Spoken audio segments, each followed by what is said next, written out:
Assalamualaikum warahmatullahi wabarakatuh.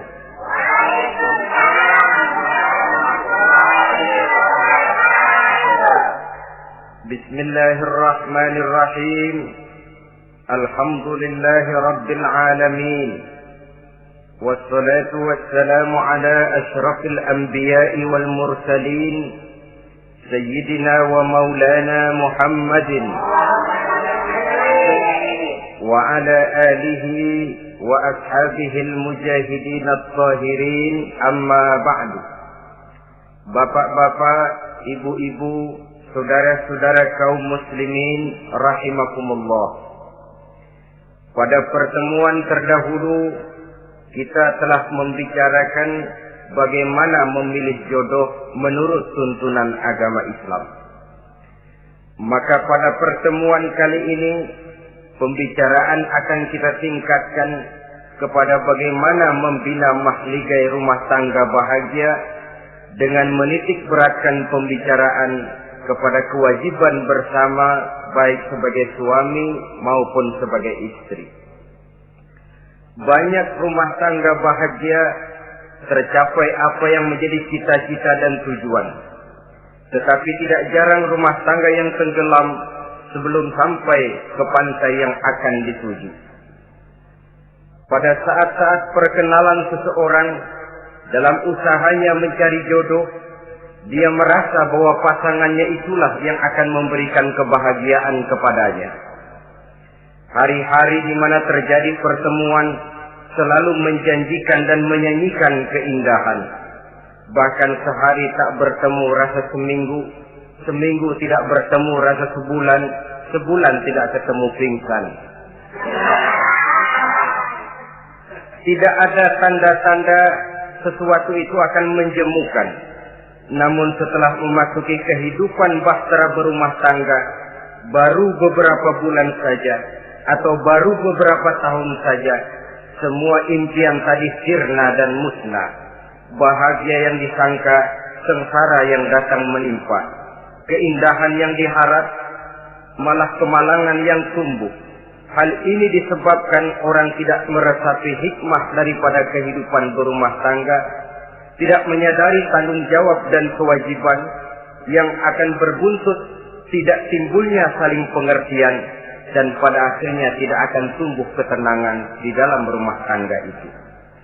Bukankah kewajiban akan saling memberikan pengertian, pengertian membawa ketenangan, dan ketenangan adalah tangga utama untuk mencapai rumah tangga bahagia. Oleh karena itu kita mulai saja dengan kewajiban sebagai seorang suami di dalam memimpin rumah tangga bahagia ini.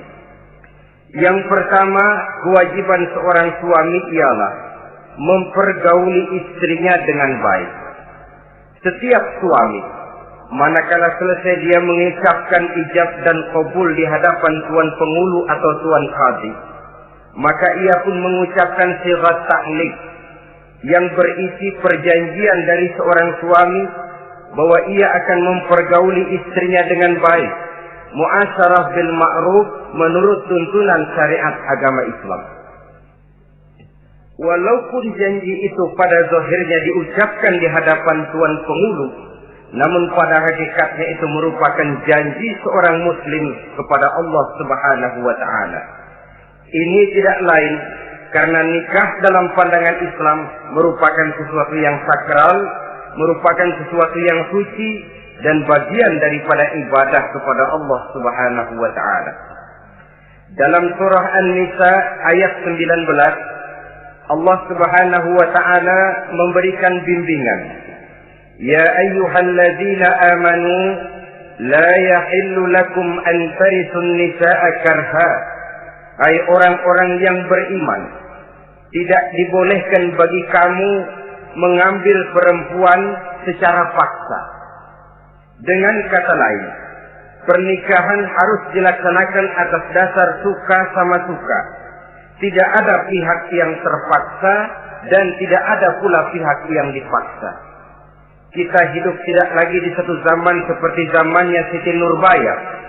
Walaupun barangkali cinta memang bisa timbul setelah pernikahan, tetapi akan lebih baik kalau sebelumnya telah diawali dengan saling kenal mengenal, saling memahami latar belakang masing-masing untuk memudahkan timbulnya saling pengertian.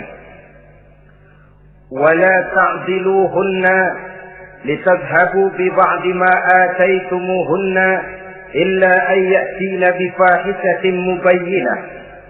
Dan jangan kamu mempersulit mereka karena ingin mengambil kembali sebagian dari apa yang telah engkau berikan kepada mereka, kecuali apabila mereka telah nyata-nyata melakukan perbuatan-perbuatan yang keji. Wa ashiruhunna bil ma'ruf, dan pergaulilah istri-istrimu itu dengan baik. Fa in karihtumuhunna, kalau kamu merasa tidak suka kepadanya, bersabarlah. Fa asa an takrahu syai'an wa yaj'alallahu fihi khairan katsira, karena boleh jadi kamu tidak menyukai sesuatu, padahal Allah menjadikan di dalam sesuatu yang kamu tidak sukai itu kebaikan yang banyak bagimu. Ini merupakan tuntunan umum betapa seorang suami harus mempergauli istrinya dengan baik, mu'asyarah bil ma'ruf, menurut tuntunan syariat agama Islam. Karena bagaimanapun hak milik seorang suami terhadap istrinya adalah milkul manfaat, milik untuk mengambil manfaat, bukan milkul mutlak seperti seorang memelihara budak umpamanya, yang bisa dihitam putihkan, bisa dijungkir balikan, bisa diperlakukan sekehendaknya. Itu bertentangan dengan tuntunan agama kita. Adalah kewajiban seorang suami mempergauli istrinya dengan baik. Kemudian yang kedua, seorang suami harus menaruh perhatian, menjaga kehormatan, dan bila perlu turut membantu dan menolong pekerjaan istrinya. Menaruh perhatian sampai kepada hal-hal yang kecil, sehingga si istri merasa bahwa dia mendapat perhatian. Ada dia mengadu, ada tempat dia melarikan persoalan, ada tempat dia bercerita. Sejak dari tingkah laku, berpakaian, berperhiasan, make up, dan lain sebagainya. Karena tanpa ada perhatian dari seorang suami, biasanya istri akan menjadi malas, baik untuk bersolek, baik untuk membina dan mengatur rumah tangga, dan lain sebagainya. Apalagi tidak berat lidah untuk memuji perbuatan baik yang dilakukan istrinya, dan tidak mencela secara langsung perbuatan-perbuatan salah yang dilakukan oleh istrinya. Dia bisa menegur secara bijaksana dan dewasa. Saudara-saudara kaum muslimin, seorang sahabat bernama Salman Al-Farisi mempunyai adik perempuan yang kawin dengan Abi Dzar Al-Ghifari. Satu hari Salman datang menengoki adik perempuan ini di rumahnya. Dilihatnya adiknya, rambutnya acak-acakan, pakaiannya kumuh, pendeknya nggak enak dilihat. Salman memberikan nasihat, kau bersoleklah sedikit supaya suamimu betah di rumah. Kata istrinya, untuk siapa saya bersolek? Ya tentu untuk siapa lagi kalau bukan untuk suamimu. Kata adiknya, percuma saja, suami saya jarang di rumah. Kemana? Di masjid terus.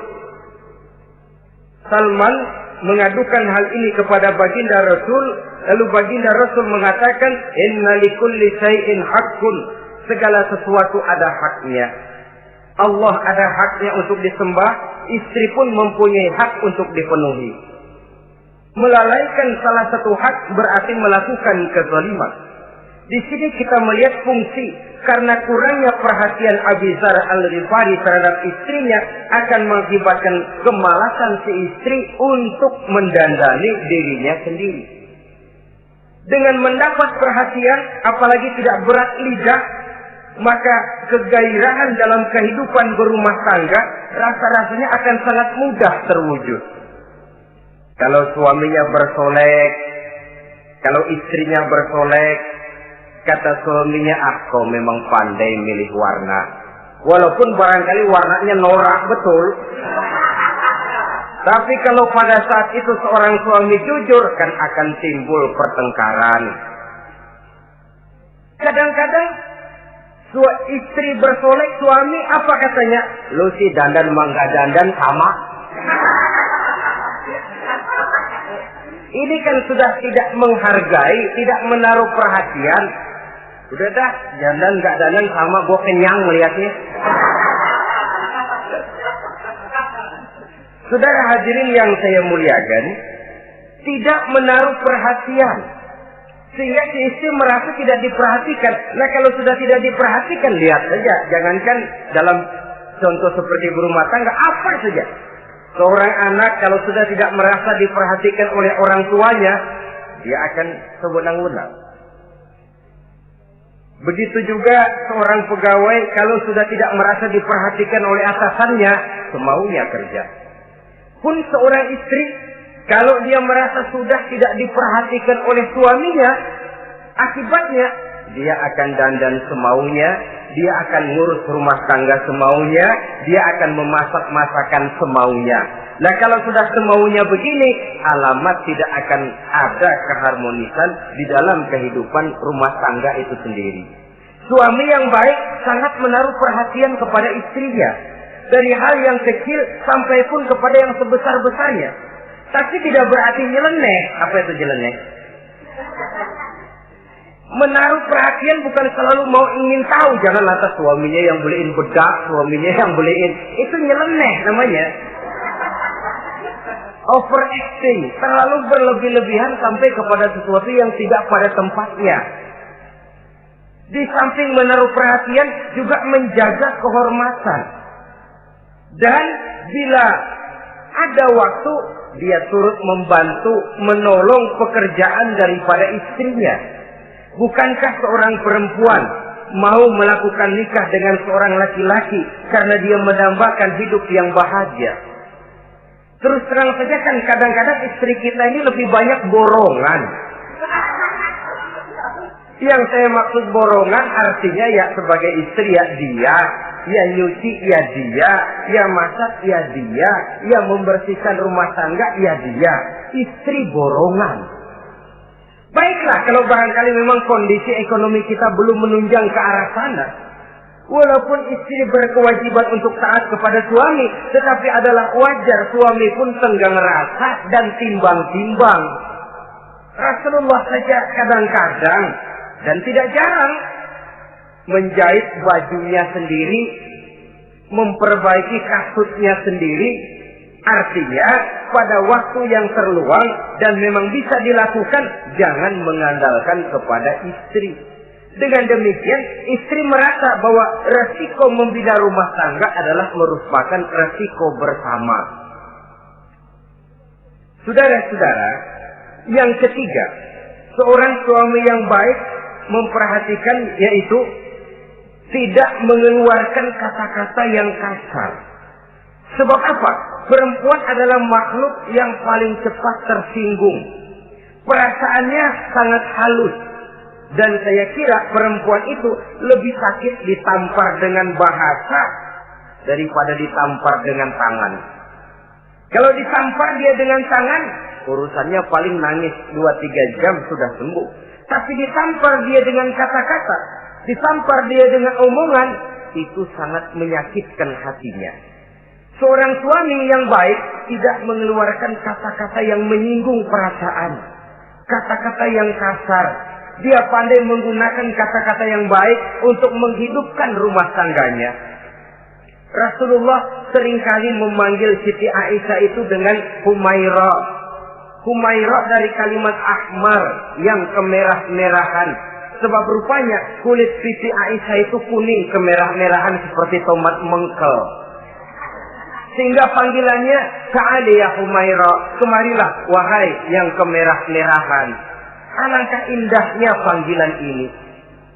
Kadang-kadang kita mah jujur suami ini. Ketahuan istri bongkok, enak banget bongkok, sini loh.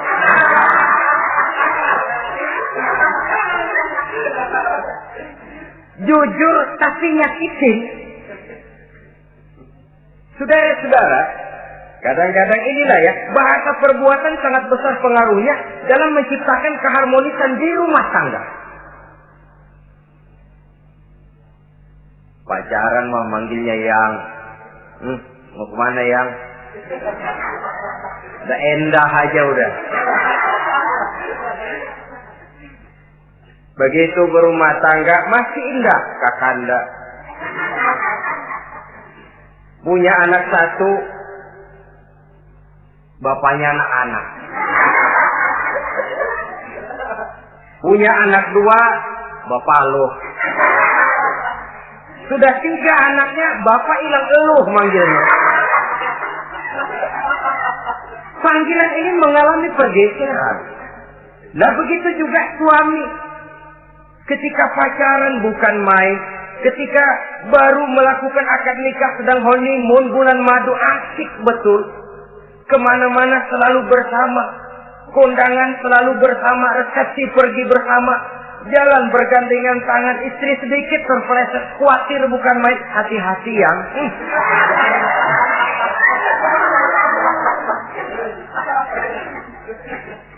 Sudah anak 3, istri ngajak kondangan, kata suami, lo pergi duluan aja dah.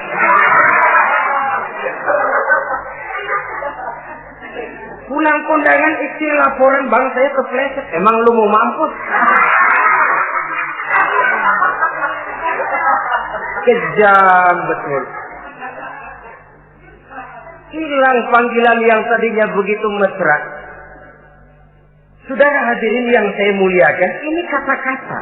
Kelihatannya kecil, sederhana, tapi sangat besar pengaruhnya dalam menciptakan rumah tangga yang bahagia ini.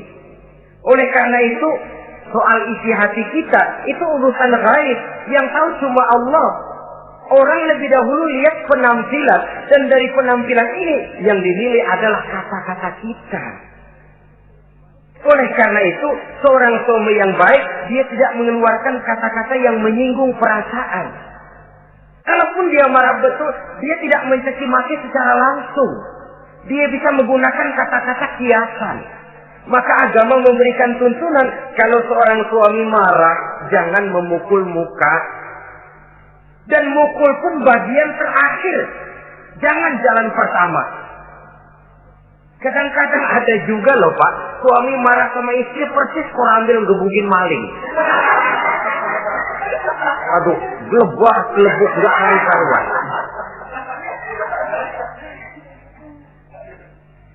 Jangan, kata agama, kalau kau memang ya melihat tingkah laku istrimu yang tidak enak, tegur dengan kata-kata lemah lembut. Lemah lembut tidak bisa, sedikit keras.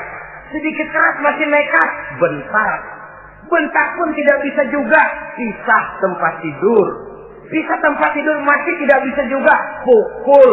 Jangan mukanya, bagian lain dari tubuh. Itu pun tujuannya bukan untuk menyakiti, tapi untuk mendidik. Saudara hadirin, misalnya istri tidak sholat, suami tampil, bu sholat. Mboknya malu sama tetangga kalau tidak sholat. Dengan lemah lembut masih tidak kena. Besok kencengan dikit ngomongnya. Mari kan sudah saya bilangin sholat 2 kali, belum mau juga. Oh sholat jadi. Mulai naik tensi omongan. Masih nekat. Begini saja. Saya dari kalem sampai bentak udah. Sekarang kamu nggak mau juga sholat, saya mulai nggak enak pikiran. Mulai ntar malam kamu tidur kamar depan, saya kamar belakang. Pisah tempat tidur. Kadang-kadang kan nggak kuat emosi kalau sudah marah sama istri, ngebludak kalau istri diusir sudah pulang ke rumah moyangmu.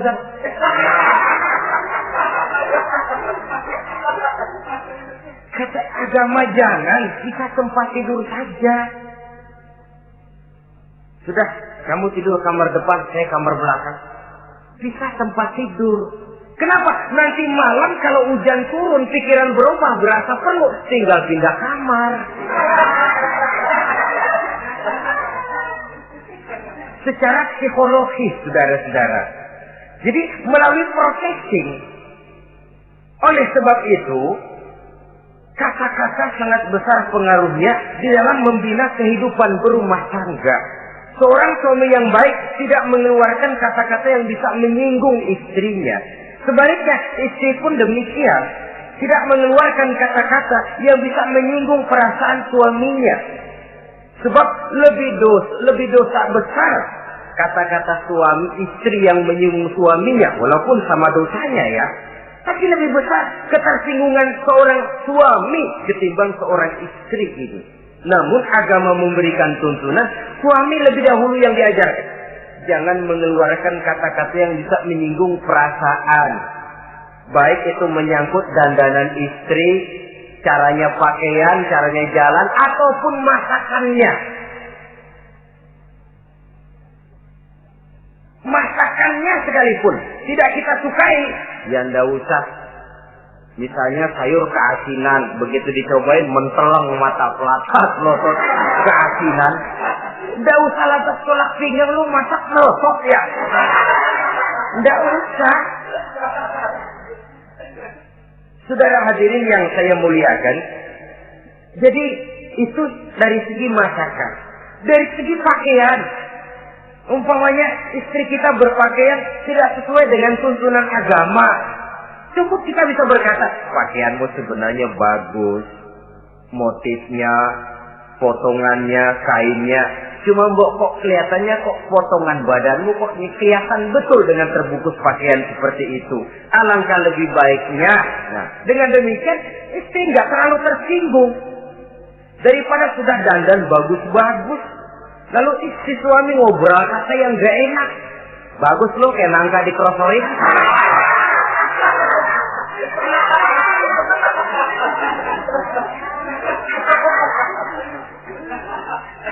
Allahu Akbar. Istri tentu saja tersinggung. Atau dia pakai bedak berlebihan. Ya tentu dia pun begitu karena ingin ada kebanggaan suami jalan dengan dia merasa bangga. Tapi over. Bedaknya berlebihan, lipstiknya berlebihan. Suami usil, begitu mau berangkat kondangan istrinya keluar nanya mau main topeng monyet di mana?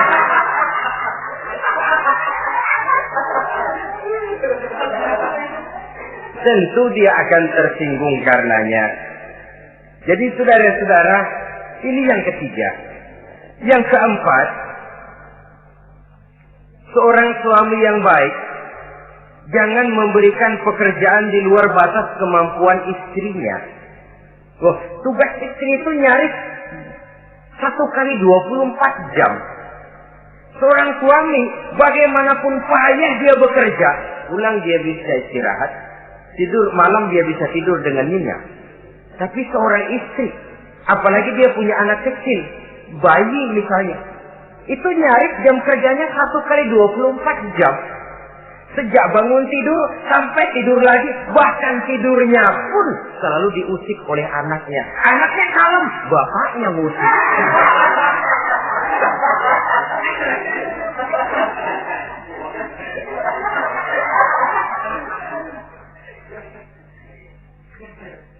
Jadi jangan memberikan pekerjaan di luar batas kemampuan. Kata pepatah, "Iza aradta an tuta'a fasal ma yustata."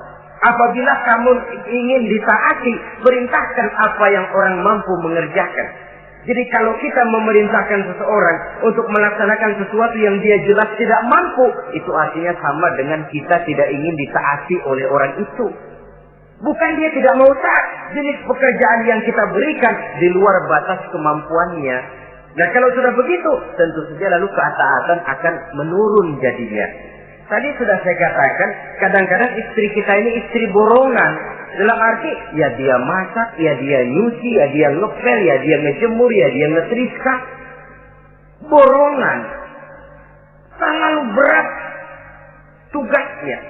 Oleh karena itulah seorang suami yang baik, dia harus tenggang rasa, timbang diri, tidak memberikan pekerjaan yang di luar batas kemampuan daripada istrinya. Kalau tidak mampu karena merasa dimanjakan oleh istri suaminya, karena merasa dapat angin dimanjakan, mestinya mampu, lalu berpura-pura tidak mampu. Apalagi istrinya suaminya sedikit-sedikit mau menolong dia. Jadi posisi ini nanti bisa berbalik. Karena terlalu memanjakan istri bisa membludak. Akhirnya suami yang nyuci, suami yang ngerisa, istri tidur. Walaupun tentu saja tidak jelek, tetapi itu sudah overacting namanya. Saudara hadirin yang saya muliakan, itu yang keempat. Yang kelima, kewajiban seorang suami yang baik, ia mencukupkan belanja rumah tangga. Cukup itu relatif. Cukup menurut ukuran standar kemampuan kita. Sebab kemauan kita mungkin tidak terbatas. Tapi kemampuan kita yang terbatas. Kalau kemampuan ini bisa kita ukur dengan kemampuan, insya Allah kita cukup. Dan pernah saya katakan, orang kaya adalah orang yang hidupnya paling cukup. Salah kalau kita berkata orang kaya itu yang rumahnya gedung bertingkat. Tidak betul orang kaya itu yang mobilnya 5, yang gajinya jutaan, yang kebunnya lebar, yang pabriknya luas. Tidak. Orang kaya, orang yang hidupnya cukup. Orang miskin, orang yang selalu merasa kurang. Jadi kalau ingin jadi orang kaya, resepnya gampang sekali.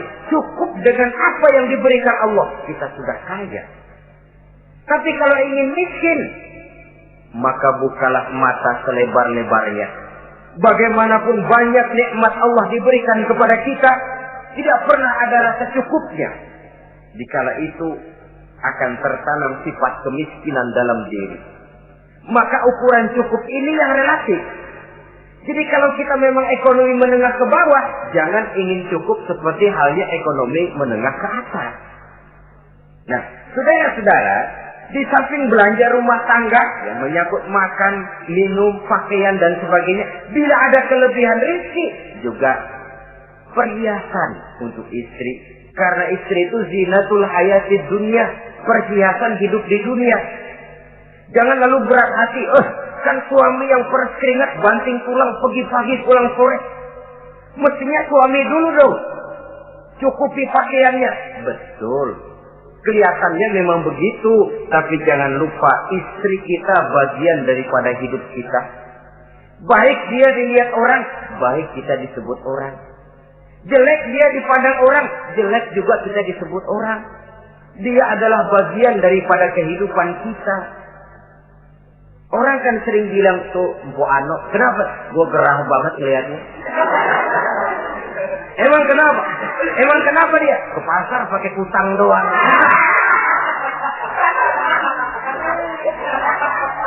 Kata temennya, terang aja dia kan binnya si Meun itu. Si Meun yang nggak tahu apa-apa ikut kesebut-sebut. Istri adalah bagian daripada kehidupan kita. Zolim seorang suami, mentang-mentang dia merasa dia yang cari duit, lalu buat dirinya dia beli pakaian yang mahal-mahal.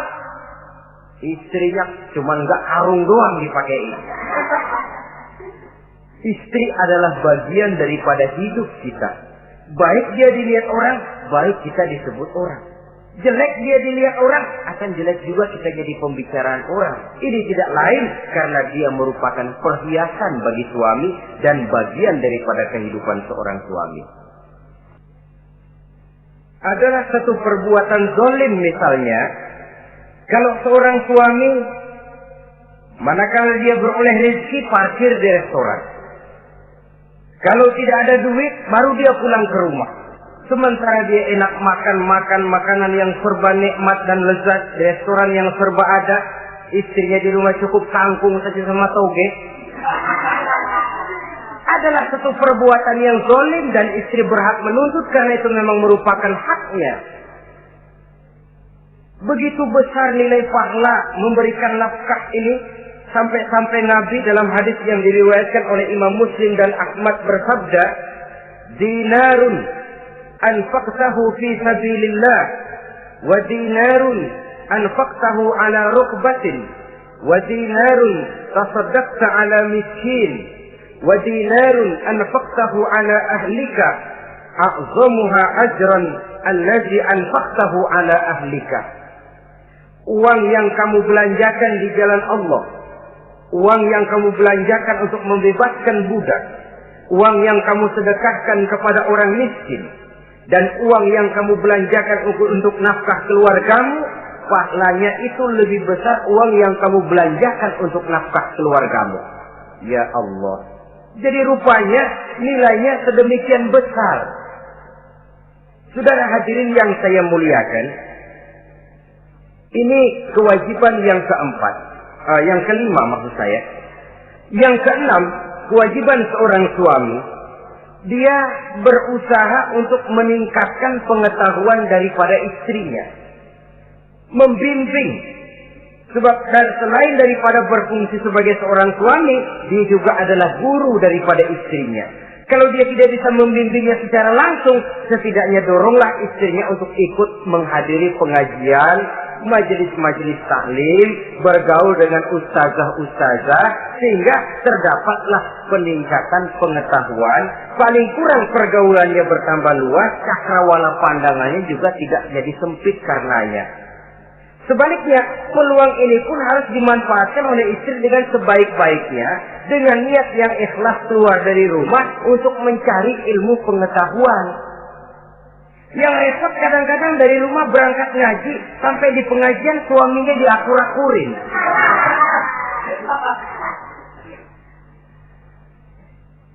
Atau tetangganya jadi bahan gunjingan. Ngajinya cuma setengah jam, ngomongin orangnya sejam setengah. Ini malaikat bingung, kacau amat ya orang. Ini yang kadang-kadang menimbulkan hal-hal yang negatif, padahal keluarnya dari majelis taklim, keluarnya dari pengajian. Tapi karena di pengajian yang dilihat adalah gelang temennya, anting temennya, rantai temennya, lalu walaupun nggak tahu belaga, tahu baru dapat berita burung, katanya si Ano, oh iya Ano.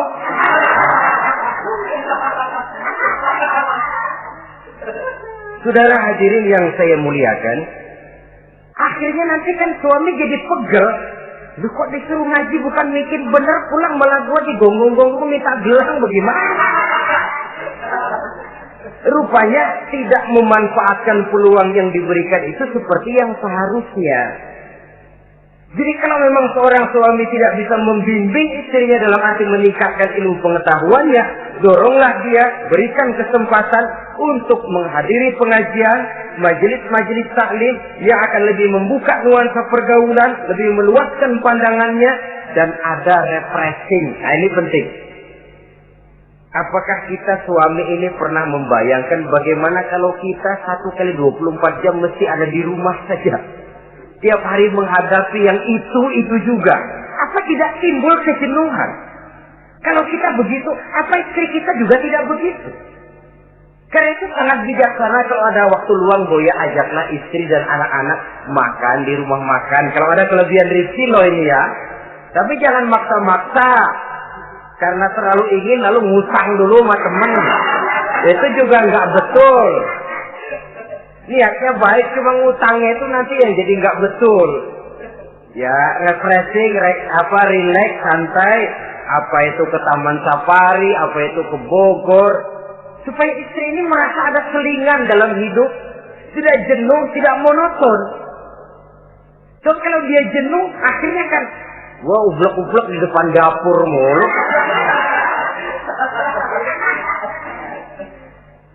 Saudara hadirin yang saya muliakan, kejenuhan ini pada suatu saat akan meledak. Nah, kalau meledak tanpa tersalurkan,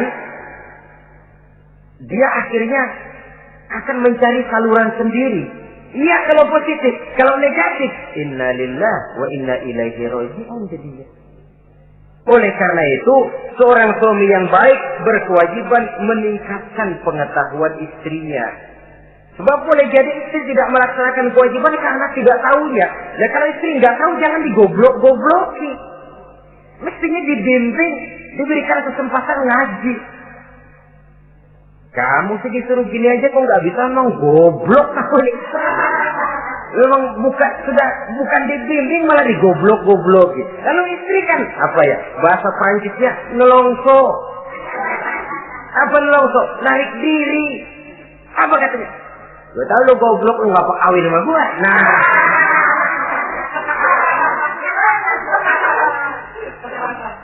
Atau pada kata yang lebih gak enak, gue digoblok-goblokin juga, dipakai juga. Nah.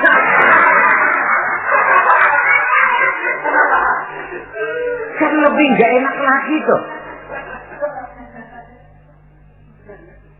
Jadi saudara-saudara, hal-hal yang memerlukan kesabaran ini memang menuntut kedewasaan dari seorang suami.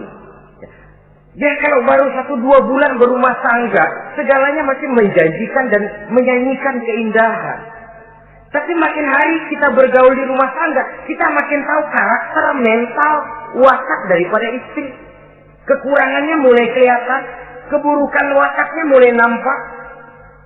Dikala itulah kita sebagai suami harus dewasa, sabar, membimbing mereka.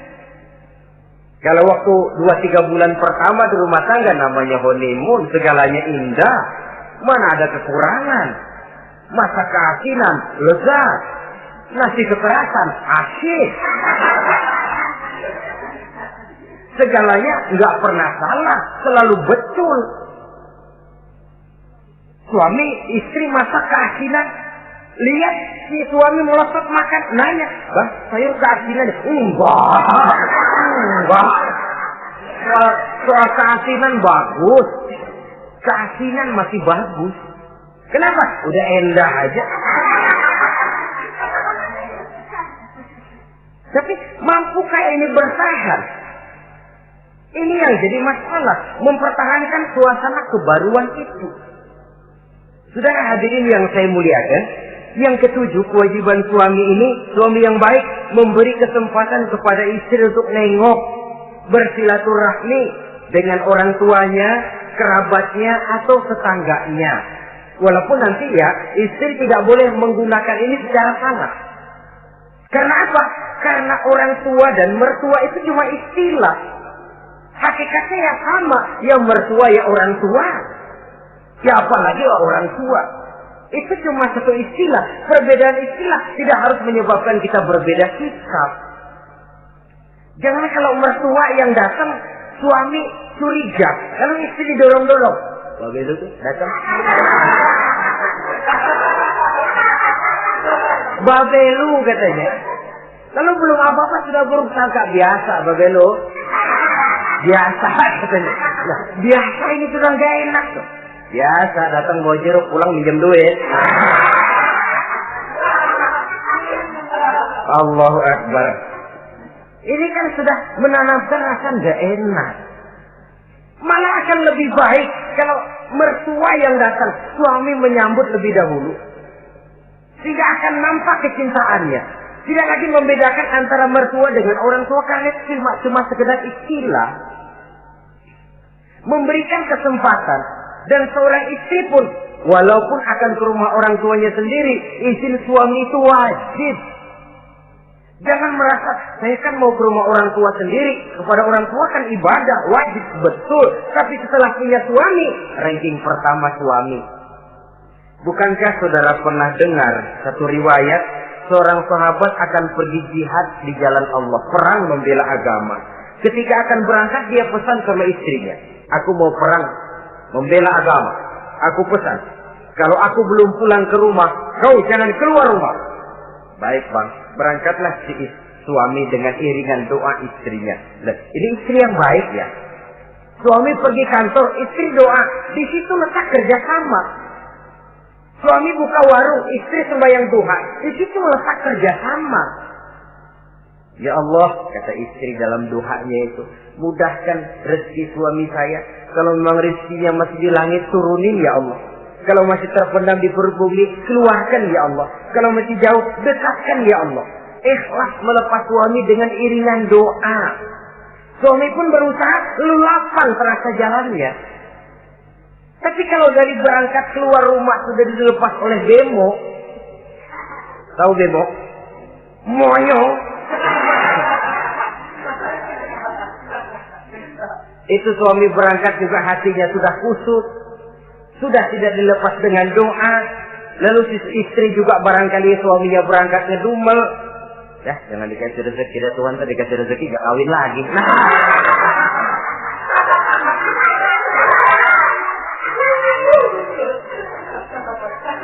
Kalau sudah semacam ini yang terjadi, bukankah masing-masing yang berangkat pikiran kusut, yang melepas pun pikiran gak enak jadinya. Di situ letak kerjasama. Saudara hadirin, setelah suaminya ini pergi, datang utusan dari orang tua si istri tadi. Assalamualaikum Bu. Waalaikumsalam. Ada apa? Orang tua ibu sakit keras, ibu diminta datang. Ya Allah, suami saya baru saja berangkat. Istri suami saya bilang kalau dia belum pulang perang, saya nggak boleh keluar dari rumah. Tolong sampaikan maaf saya kepada orang tua saya belum bisa datang karena suami saya pesan begitu. Pulang utusan ini. Besok balik lagi, gimana? Aduh Bu, orang tua ibu makin parah. Kelihatannya nggak ada harapan datang dah sebelum menghembuskan nafas yang terakhir. Suami saya belum pulang, saya nggak berani keluar rumah sebab begitu pesannya. Sudah, pulang saja. Saya ikut doa, mudah-mudahan orang tua cepat sembuh. Besoknya hari ketiga utusan ini datang lagi. Bagaimana? Sudah meninggal Bu. Barangkali sebelum dikubur ibu masih mau ketemu. Maaf saja. Bagaimanapun berat hati saya, suami saya belum pulang. Pesannya tadi begitu. Ini rupanya utusan kesel. Ini orang sama orang tua sendiri gini-gini amat. Lalu lapor kepada baginda Rasul. Apa jawab beliau? Baginda Rasul malah berkata, dosa orang tua yang meninggal ini sudah diampuni oleh Allah karena dia mempunyai anak perempuan yang begitu taat kepada suaminya. Allahu Akbar. Jadi ketaatannya kepada suaminya ini diberikan satu ganjaran oleh Allah mengampuni dosa orang tuanya yang sudah meninggal ini. Jadi jangan merasa mentang-mentang mau ke rumah orang tua sendiri selonong boy. Selonong boy, masa bodoh laki mau tahu nggak tahu, pokoknya gua ke rumah orang tua gua sendiri. Jangan lupa setelah berumah tangga, ranking urusan pertama suami, setelah itu barulah orang tua. Saudara hadirin yang saya muliakan, begitu juga istri yang baik mendapat izin dari suaminya. Bu, tolong ambilin uang di dompet. Sudah izin. Istri yang baik, dompet-dompetnya dibawain. Ini saja Bang, ambil sendiri. Nanti saya ambil 10.000, merasa kurang 20.000, lagi ambil saja sendirilah. Lain dengan istri yang nyelongcong, lagi pergi mandi, dompet acak-acakan.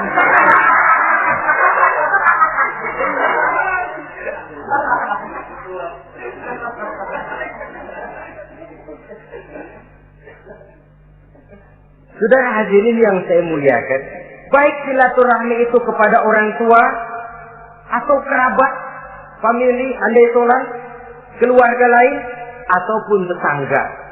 Tetangga itu perlu sepanjang dia menghasilkan nilai-nilai positif. Karena memang kita makhluk bermasyarakat. Yang tidak boleh kalau dengan bertetangga itu lalu menghasilkan hal-hal yang negatif. Saudara hadirin, yang kedelapan, seorang suami yang baik wajib bersikap lapang dada dan sabar menghadapi kekurangan-kekurangan yang ada pada istrinya.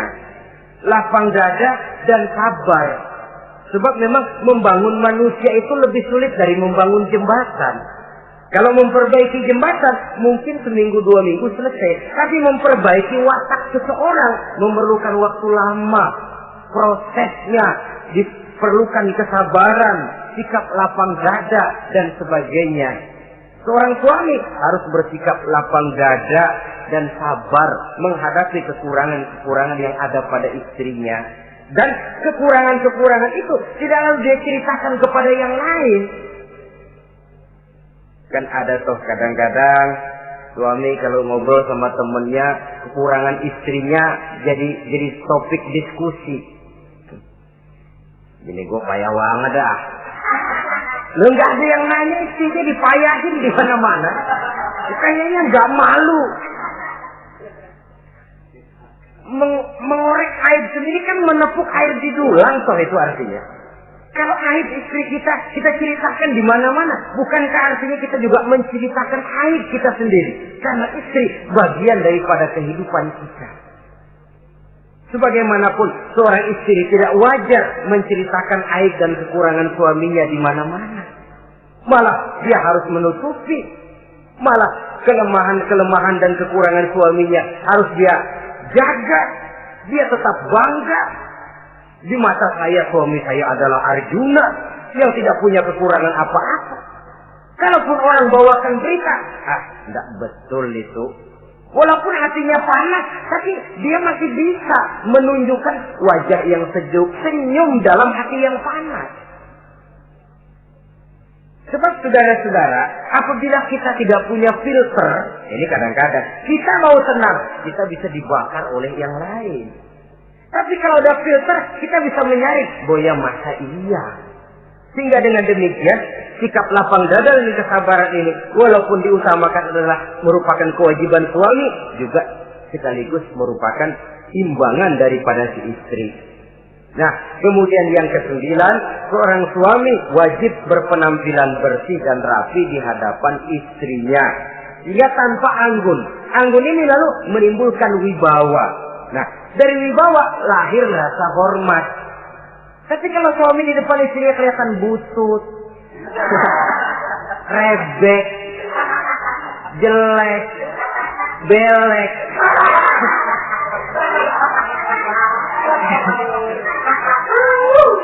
kata istrinya jodoh gua apes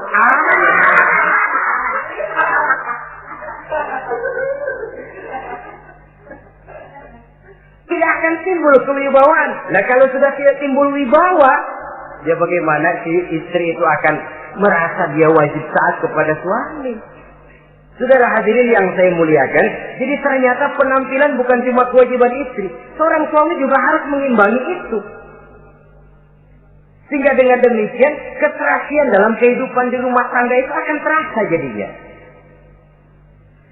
Nah, inilah pada prinsipnya kewajiban daripada suami. Lalu kemudian apa kewajiban istri? Yang pertama, saudara-saudara, terutama ibu-ibu tentu, istri itu berkewajiban untuk taat dan patuh kepada suaminya. Sepanjang perintah suaminya itu tidak untuk bermaksiat kepada Allah. Jangankan amalan yang mubah, amalan yang sunnah saja tidak diizinkan oleh suami, masih dikerjakan oleh istrinya. Dosa. Itu amalan sunnah. Misal saja ini ya, suami kebetulan ngambil cuti hari Senin ada di rumah. Begitu malam Senin, kata si istri, "Bang, besok kan hari Senin, saya mau puasa sunnah." Karena istrinya santri, biasa puasa Senin Kemis. Kata suaminya, "Lu tega amat, gua tumben perek Senin. Senin ada di rumah lalu mau puasa, gua lu suruh ngapain?" Umpamanya lo ya, umpama.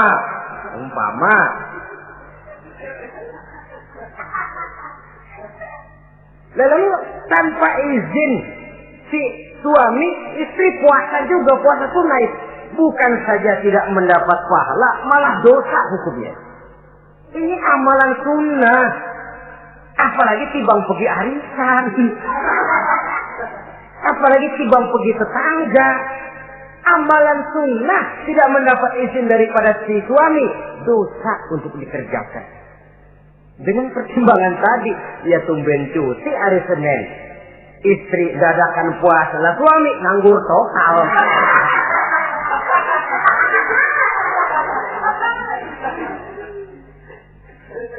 Saudara hadirin yang saya muliakan, Nabi bersabda, "Ayyuma imra'atin matat wa zawjuha anha radin illa dakhalatil jannah."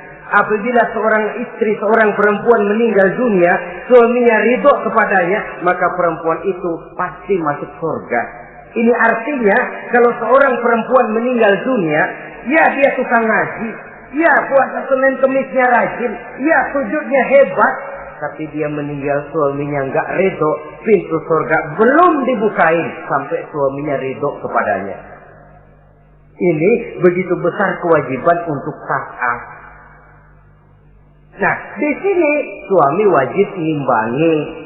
Jangan mentang-mentang istri wajib taat, lalu suami overacting, kerjanya cuma tulak pinggang sama nunjuk.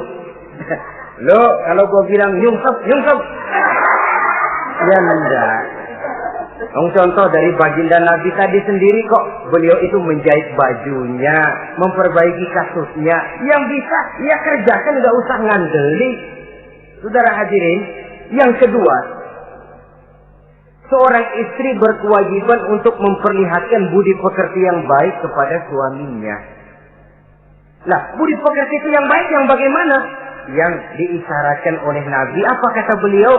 Khairun nisa, perempuan yang baik ialah man sarratka iza absorta, yaitu yang mengembirakan kamu apabila kamu memandang kepadanya. Satu, ini termasuk budi pekerti yang baik. Apabila dipandang oleh suaminya, dia pandai menyenangkan, menggembirakan hati suaminya. Jadi, tolong ibu-ibu, jadilah istri yang siap pakai. Nah, itu tuh. Itu istilahnya. Anytime already, standby. Ya. Apabila dipandang, dia sanggup menggembirakan hati suaminya. Suami pulang dari pasar dagang rugi, istrinya tampil. Itulah bang romantikanya dagang. Mbak ya sekali-sekali rugi. Apa Mbak ya selalu untung? Gelombang laut saja pasang surut. Lah suami kan merasa ada air penyejuk. Ini termasuk menggembirakan. Jangan suami sudah pulang dari pasar rugi, mikul panjang, ngos-ngosan sampai rumah istri ke hama.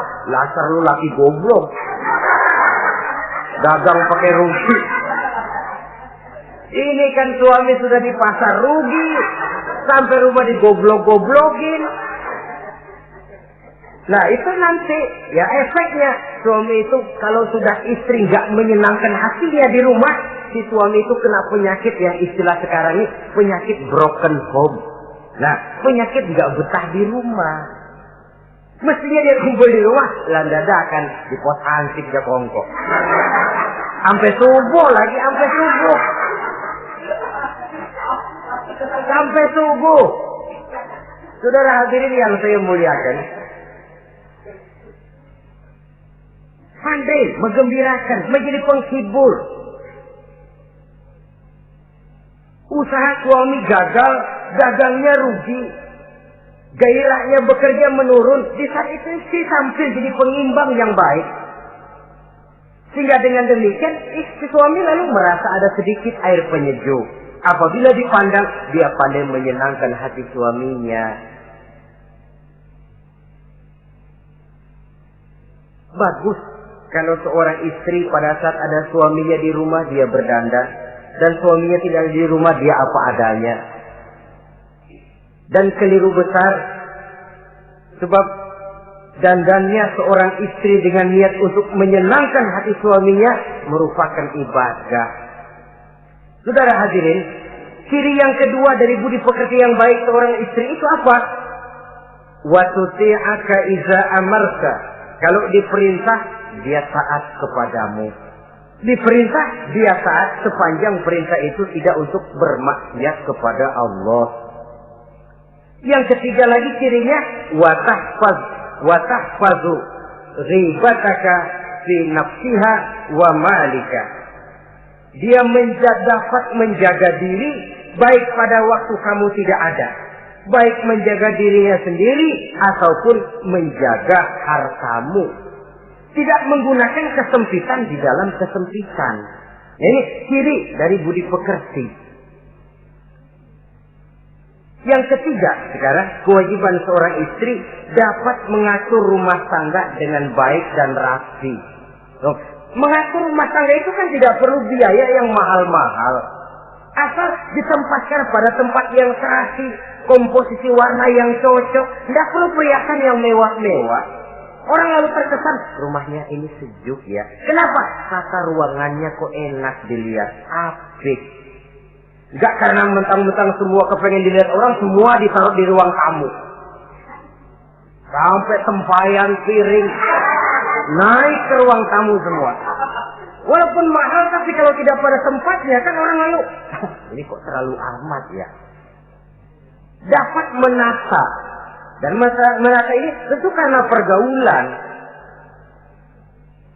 Saudara hadirin yang saya muliakan, sehingga dengan demikian ada suasana kebetahan. Orang di rumah itu merasa seperti, itulah yang dikatakan Nabi, baiti jannati, rumah tanggaku laksana surga bagiku.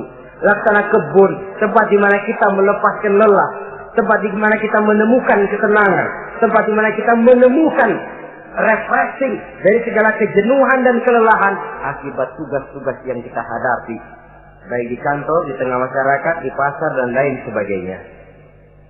Yang keempat, jangan menambah kesulitan suami. Syukur kalau malah bisa membantunya. Bahwa ada seorang istri yang bekerja, itu bagus. Asal bisa menjaga diri dan bisa menjaga kepercayaan dan kehormatan daripada suaminya. Dan suami pun yakin bahwa jenis pekerjaan yang dikerjakan oleh istrinya itu tidak bertentangan dengan agama. Tapi malah kalau si suami yang mempekerjakan istrinya, mengeksploitir istrinya, ini zalim. Istrinya yang disuruh kerja, suami ongkang-ongkang kaki di rumah, istrinya yang peras keringat banting tulang. Ya kalau kerja, kalau dikerjain lebih parah lagi. Kan tidak sedikit toh problema rumah tangga semacam ini. Sehingga dengan demikian akhirnya apa? Kendali rumah tangga di tangan istri. Karena istri merasa dia yang cari duit. Istri merasa dia yang berusaha. Kenapa dia tidak mengendalikan rumah tangganya? Dikala itu jatuhlah suami di bawah komando istrinya. Hilang wibawa, hilang karisma, tidak ada ketakutan. Malah akhirnya berbalik seolah-olah si suami jadi istri dan si istri menjadi suami. Apalagi di zaman seperti sekarang. Walaupun pekerjaan sulit, tapi mereka yang punya wajah cantik, mudah senyum, gampang bergaul, dan mau obrol. Tentu banyak saja lapangan kerja yang nyata-nyata bertentangan dengan agama. Nah, yang terakhir, kewajiban daripada istri ialah hemat, cermat, rajin, dan pandai menyimpan. Kalau dia dibelikan perhiasan oleh suaminya, niatnya tidak lain. Pertama, menyenangkan hati suaminya. Yang kedua, berjaga-jaga kalau nanti ada kesulitan, toh perhiasan ini bisa dimanfaatkan. Tidak untuk show, tidak untuk sombong-sombongan, tidak untuk hebat-hebatan, tapi dua hal yang jadi pilihan utama tadi. Dengan sikap hemat, cermat, rajin, dan pandai ini, menyimpan, memanfaatkan, dan menggunakan, maka nilai ekonomi di rumah tangga insya Allah akan mengalami stabilnya. Dengan demikian, saudara-saudara, secara sepintas kewajiban suami dan istri sudah kita bicarakan. Dengan saling melaksanakan kewajiban akan timbul saling pengertian, dari pengertian akan timbul ketenangan, dari ketenangan insya Allah akan terwujud rumah tangga yang bahagia. Insya Allah nanti pembicaraan akan kita lanjutkan yang mengenai kewajiban bersama dan kewajiban orang tua terhadap anak-anaknya. Mudah-mudahan ini bermanfaat. Terima kasih atas perhatian saudara. Mohon maaf atas segala kekurangan. Usikum wa nafsi bitaqwallah. Wassalamualaikum warahmatullahi wabarakatuh.